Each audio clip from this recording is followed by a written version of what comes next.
大家好，歡迎大家再次返嚟我哋 Shining Consultant 嘅 YouTube 頻道，我係 Jeffrey。如果你係第一次嚟到我哋頻道嘅話呢，請記得首先撳個 like， 分享我哋嘅頻道，同埋打開你嘅小鈴鐺，好嗎？好啦，今日呢我哋嘅節目呢就係講關於我哋好多朋友都一路喺嗰度問緊嘅一個話題呢，就係點樣申請入境馬來西亞。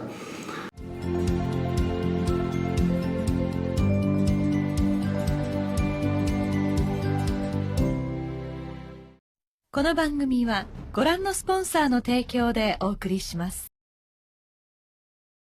OK， 歡迎大家再次翻到嚟我哋嘅影片啦。好，頭先我哋講起呢，我哋呢個客戶呢，其實係一個公司嘅客戶嚟嘅，係一個日本公司嘅客戶啦。所以呢個日本公司客戶呢，就佢嘅公司就要求我哋幫佢做呢個 My Travel Pass 嘅申請嘅，喺3月份嘅時候。所以咧，呢個客戶咧就係3月9號，我哋幫佢做咗呢個 submission 即係提交佢嘅申請咧。然後咧喺3月19號，即係10日咧之後，我哋嘅客戶咧就收到即係我哋嘅移民局嘅一個批准嘅信件啦，個電郵啦所以咧我哋嘅影片嘅話咧就會分為3個部分，就係第一就係講點樣申請呢個入境嘅准證我哋再強調准證唔係簽證啦OK， 因為咧如果係你嘅 passport 你個國籍咧係需要入境馬來西亞需要簽證嘅話咧，你亦都係再需要申請你嘅簽證嘅所以咧呢個 My Travel Pass 係一個入境嘅准證嘅啫。OK， 然後咧第二個部分咧就係 My Safe Travel 然後最後一個 part 就係我哋咧幫你講你入境馬來西亞吉隆坡國際機場嘅時候咧要注意嘅嘢啦，好嘛？好，我哋就開始我哋今日嘅呢個分享啦。而家我哋就開始幫大家講解下呢個如何申請入境馬來西亞嘅3個部分啦。咁 OK， 第一個部分咧就係你需要做嘅就係首先就係申請一張就係我哋嘅入境嘅准證，咁官方就叫做 My Travel Pass 啦My Travel Pass 呢個係你第一樣嘢去做嘅，就係我申請到一個准證。但係咧請記得呢個係一個准證嚟嘅，唔係一個簽證啦咁第二個咧，當你攞到呢張批准嘅准證之後咧，就係講你可以入境馬來西亞啦咁你第二個嘢我做嘅咧就係呢個 My Safe Travel。咁 My Safe Travel 咧就係你嘅呢個檢疫嘅呢啲安排，同埋咧你入到馬來西亞嘅時候咧，你係需要做一個 COVID 嘅呢個檢查嘅所以咧就係喺呢度咧你需要處理就係你喺飛之前嘅一啲文件。咁第三咧就係當然啦，當你入境馬來西亞機場嘅時候咧，你需要準備啲乜嘢，同埋咧喺機場成個過程係點樣嘅。所以呢個就係我哋嘅影片會分為3個部分幫大家講解嘅。好啦，咁下一個啦。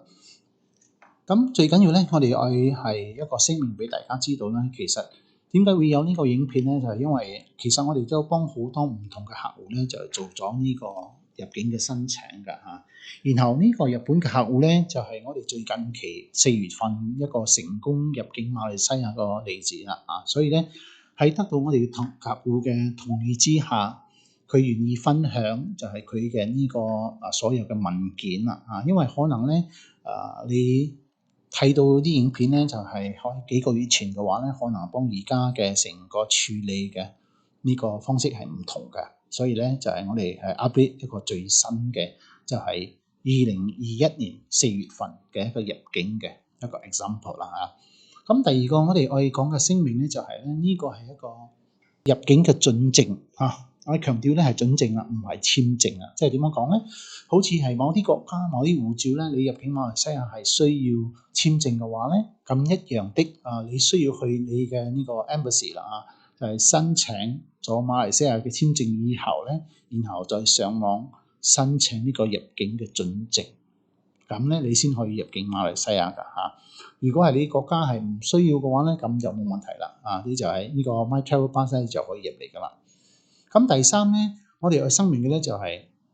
呢個準證嘅批准與否咧係我哋係唔可以擔保話你跟住我哋嘅方式係一定會攞到呢個批准㗎嚇，因為咧最尾都係落於喺我哋嘅馬來西亞移民局當局嗰度咧去批唔批俾你啊，所以咧我哋呢度咧係俾大家一個參考嘅嚇。咁第四咧就係呢個準證嘅逗留期限咧，有啲朋友問啦，大概幾耐啊？咁以我嘅呢個客戶嘅呢個例子啦嚇，佢入境馬來西亞嘅時候咧，咁移民廳嘅官員咧就係俾咗佢90日可以逗留喺馬來西亞嘅啊，但係咧唔一定話你入嚟都係90日嘅喎啊，可能咧佢係俾你30日或者係60日，所以咧就喺你入境嘅時候咧，嗰啲官員咧就會 stamp 喺你嘅 passport 上面，俾你知道你入境係幾耐嘅時間，可以逗留幾耐。咁咧就係冇得上訴噶啦嚇。好，咁我哋就開始啦。咁咧，我哋馬來西亞咧嘅呢個 immigration 移民局咧就係喺2020年10月嘅時候咧就係開放申請呢個一次性嘅入境準證啦嚇。就係點樣講咧？就係呢個準證咧就係俾你入嚟馬來西亞一次啫。如果係你需要第二次再入嚟嘅話咧，你就會再申請多一次噶啦。咁第二咧就係呢個係一個準證啦嚇，我哋強調嘅唔係簽證啊，所以咧如果係你嘅呢個 passport， 你個國籍，你個國家係需要簽證嘅話咧，你亦都係需要申請一個馬來西亞嘅簽證同埋呢個入境準證，你先可以入嚟馬來西亞嘅。咁好簡單，第一樣嘢就係做嘅咧，你就係上 Google 搜索呢個 My Travel Pass 啦嚇，呢個就係佢嘅網站嘅地址。咁咧，當你一入到呢個My Travel Pass 嘅時候咧，佢嘅網站咧就係咁樣噶啦啊，你就會入到嚟我哋馬來西亞官方嘅呢個申請嘅網站。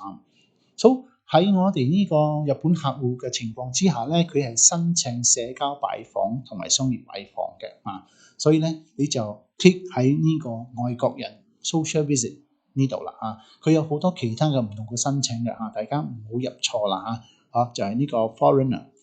外國人社交拜訪，咁當你一入到嚟嘅時候咧，佢嘅呢個頁面呢度咧就係幫你講啦嚇，咩人係唔可以申請㗎？譬如講咧，你已經有咗就係長期逗留嘅簽證啦，譬如講 MM2H 啦，或者係咧你係嗰啲永久居民啦，或者係專業人士嘅嗰啲 pass 咧係唔可以用呢個證件入境馬來西亞嘅，即係佢唔會批俾你嘅。OK， 然後第二個咧就係佢會幫你知道咧呢一個申請入邊咧，你係需要啲咩文件嘅。咁呢啲咧就係非常之重要噶啦，因為你嘅呢個準證批唔批咧，就係睇你成交嘅文件正唔正確，然後足唔足夠呢個係非常之重要嘅，一定要讀清楚啦。然後第三咧就係當你嚟到馬來西亞嘅時候咧，你需要嘅步驟係乜嘢？佢呢度都會講明俾你知道。好，然後咧就係繼續啦agree and proceed 啦。OK， 咁落地嘅時候咧，下一個頁面咧就會嚟到啦，就係你睇到我哋箭頭指嘅呢一個咧，就係商業拜訪，然後第二個咧就係社交拜訪，第三個就係其他原因啦所以我哋嘅客戶咧，佢係用商業申請拜訪嘅入嚟嘅，所以咧我哋就 click 咗呢個 official and business，OK。但係如果係你係其他嘅因素嘅話，比如講即係醫療嘅緊急情況或者係有咩人入咗醫院，或者係你嘅好需要入嚟嘅一個原因，或者係有人過身咧，你都可以就係用呢個 social visit 嘅。但係我哋嘅客戶咧係用呢個商業拜訪嘅 ，OK。然後非常之重要嘅就係咧，你嘅馬方即係馬來西亞公司呢度咧，如果係商業申請嘅話咧，佢嘅聯絡人嘅呢個電郵咧就一定會正確噶啦因為所有嘅文件咧，佢都會通過電郵即係寄俾申請人嘅。OK， 咁接落嚟咧，你往下睇嘅時候咧，佢就會出現啦就係呢一個呢個頁面啦即係你嘅 application information 啦即係如果係你係商業拜訪嘅話咧，就係第一個部分就係填上馬來西亞公司嘅一個資料喺上邊嘅，然後咧下邊嗰個部分咧就係申請者嘅資料啦咁呢度我哋去幫大家講嘅咧就係申請者可以喺一個申請入邊咧係可以10個人嘅譬如講咧，如果係你係一個公司嘅老細啦嚇，佢可能2-3個老細一齊入嚟嘅話咧，就可以即係2個人或者係3個人喺一個申請入邊咧，即係填上佢哋啲資料嘅。比做我呢個日本客戶嘅呢個 example 啦，佢係2個人入嚟嘅，所以咧我哋係2個人係一個申請嘅。然後咧，另外一個嘢我提醒大家嘅咧，就係呢個文件嘅規格啦，就係咧你所有 passport 嗰啲信件任何嘅呢個 document 必須係用2個呢個規格嘅啫。第一就係用 JPEG，第二咧就係用 PDF 啦。然後咧，你嘅文件係唔可以太大嘅，就係淨可以最大到250個 kilobyte 嘅啫。呢個大家要注意啦。好，接落嚟咧就係我所講嘅啦。你係第2個申請人、第3個申請人都可以喺同一個申請入邊提出你嘅申請嘅。好啦，到最尾非常之簡單。當你提呈你所有嘅文件以後咧，你就係去點擊同意啦。咁同意2個呢個 item 啦。第一咧就係你同意你所有嘅資訊係正確嘅，係確實，即係呈報你嘅所有嘅資料。然後咧，你明白你嘅申請咧係最尾嘅決定咧，就係我哋馬來西亞嘅移民廳即係冇得上訴噶。咁第二咧就係你同意，就係你自己負責你所有喺馬來西亞隔離嘅呢個費用咧，同埋你嘅所有嘅檢查嘅費用啦。咁如果你係2樣都同意嘅話咧，你就點擊同意啦，然後就係提交你嘅申請啦，就係撳嗰個 submit 呢個按鈕就 OK 噶啦。所以咧，當你 submit 咗提交咗你嘅申請之後咧，俾我嘅客戶嘅呢個例子嚟講咧，佢係喺2021年3月9號申請係我哋嘅呢個 My Travel Pass 嘅。所以當你真係提交咗你嘅申請之後咧，我哋嘅移民局就會發一個確認嘅呢個電郵俾你嘅呢個電郵地址啦。咁咧，我嘅客戶咧，佢又係喺3月9號提出申請嘅。咁我哋幫佢提出嘅時候咧，係3月9號。所以我哋喺3月19號嘅時候咧，就收到移民局嘅呢個批准嘅電郵啦。所以講成個過程咧，我哋幫我哋嘅客戶申請咧，只係用咗10日嘅時間。但係咧，唔係話每一個申請咧都係可以喺10日入邊得到批准嘅。因為咧，我頭先已經強調你啲文件一定要正確。然後咧，好多客觀嘅原因，你嘅文件嘅呢個支持性夠唔夠強，即係可以支持佢入嚟馬來西亞嘅原因。呢個係非常之重要㗎，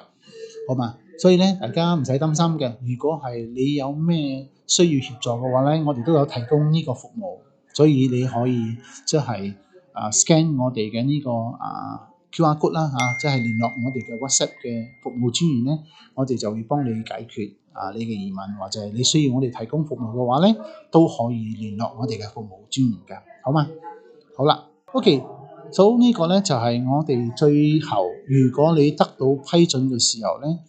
你就會收到咁樣嘅一封批准信啦。所以就係正式嘅批准信咧，就係呢一封啦 ，My Travel Pass。咁呢個 My Travel Pass 咧，大家可以睇到啦，我嘅客戶嘅紅色嘅格仔嗰度咧，就係佢係3月9號提出申請，然後咧呢個客戶咧就係喺3月19號咧就係得到批准㗎，所以咧成個過程咧，我哋嘅客戶咧淨係用咗10日嘅時間就得到批准㗎啦。所以其實你嘅文件提成足夠嘅話咧，正確嘅話咧就 OK 㗎，冇會有太大嘅問題㗎，好嘛？好啦，所以呢個咧就係我哋嘅第一個部分，關於點樣去申請呢個 My Travel Pass 啦。咁我哋嘅下一集嘅呢個影片就會幫大家講下，當你收到呢個 My Travel Pass 之後咧，你下一步去做啲乜嘢啦，好唔好？咁好啦，我哋就下一期嘅影片再幫大家做啲分享啦。OK， 好啦，咁我哋嘅呢個第一部分就係我哋嘅呢個 My Travel Pass 咧，就係大概我可以幫大家分享嘅係咁多啦嚇。所以咧，如果係大家有咩唔清楚嘅話，你需要協助嘅話，或者係講你需要我哋幫你做一個申請嘅話咧，你都可以即係隨時隨地咧，即係聯絡我哋嘅呢個 WhatsApp 嘅專線嘅，好嘛？我哋嘅服務專員咧就係無時無刻為你準備為你服務嘅。OK， 所以咧，如果係你需要協助嘅話咧，我哋會幫你做呢個申請嘅話，請聯絡我哋嘅呢個 WhatsApp 嘅 number 啦啊，然後都記得我哋嘅頻道咧都需要你嘅支持嘅所以記得啦即係去我哋嘅呢個 Facebook 我呢個專頁咧撳一個 like 成為我哋嘅粉絲然後咧仲有我哋嘅呢個 YouTube 嘅頻道咧都需要你嘅支持嘅，所以記得最後一次撳 like、分享同埋打開你嘅小鈴鐺啦，好嗎？咁好啦，我哋下一集節目我哋再見，關於我哋嘅呢個 My Safe Travel 啦。拜拜。